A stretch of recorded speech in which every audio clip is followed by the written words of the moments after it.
కాదా? ఇది చెప్పండి మీరు ఎవరో.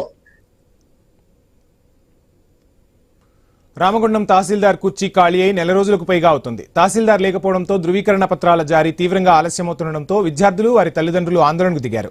15 రోజులుగా తహసీల్దార్ కార్యాలయం చుట్టూ తిరుగుతున్నా ఫలితం లేకపోవడంతో ఎంఆర్ఓ కార్యాలయానికి తాళం వేసి నిరసన వ్యక్తం చేశారు.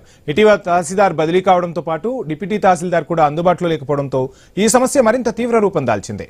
ఉన్నత విద్య గురుకుల పాఠశాలల ప్రవేశాలకు చివరి తేదీలు సమీపిస్తున్న వేళ అవసరమైన ధృవీకరణ పత్రాలు అందక విద్యార్థులు తీవ్ర ఆందోళన వ్యక్తం చేస్తున్న పరిస్థితి. అధికారులు స్పందించకపోవడంపై బాధితులు తీవ్ర అసంతృప్తి వ్యక్తం చేస్తున్నారు.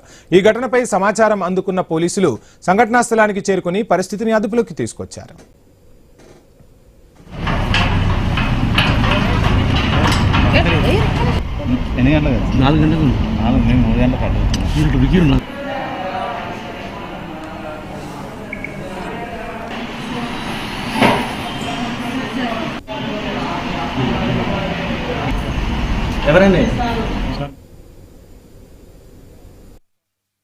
గేట్ రాశాడు. గేట్ రాసిన తర్వాత ఇప్పటి వరకు రోజు సర్టిఫికేట్ ఓబీసీ సర్టిఫికేట్ కోసం అడుగుతున్నాడు. అప్లై చేసి వారం రోజులు అవుతుంది.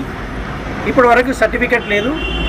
సరే ఎవరినైనా పోయి రిక్వెస్ట్ చేసుకుందామంటే ఎంఆర్ఓ లేరు. ఎంఆర్ఓ డీటీ ఉంటే ఆ డీటీ కూడా ట్రాన్స్ఫర్ అయిపోయినారు.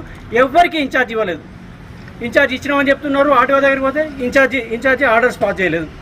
ఎలాంటి ఇన్ఛార్జి లేకుండా నేను నా జీవితంలో ఫస్ట్ టైం చూస్తున్నా ఈ ఎంఆర్ఓ ఆఫీస్లో ఎవరు ఛార్జ్ ఇవ్వకుండా ఎవరైనా ఆఫీసర్ ట్రాన్స్ఫర్ అయినా లేకపోతే ఏదైనా ఇబ్బందుల వల్ల పోయినా ఎవరికైనా ఛార్జ్ ఇచ్చిపోతారు. ఇక్కడ ఎలాంటి ఛార్జ్ లేకుండా ఇప్పుడు వాళ్ళని అడగండి, డిపార్ట్మెంట్ వాళ్ళని అడగండి, ఎవరికి ఛార్జ్ ఇవ్వలేదు సార్, ఎవరు లేరు సార్ అని చెప్తున్నారు. సర్టిఫికేట్ ఇష్యూ చేసే పరిస్థితి లేదు.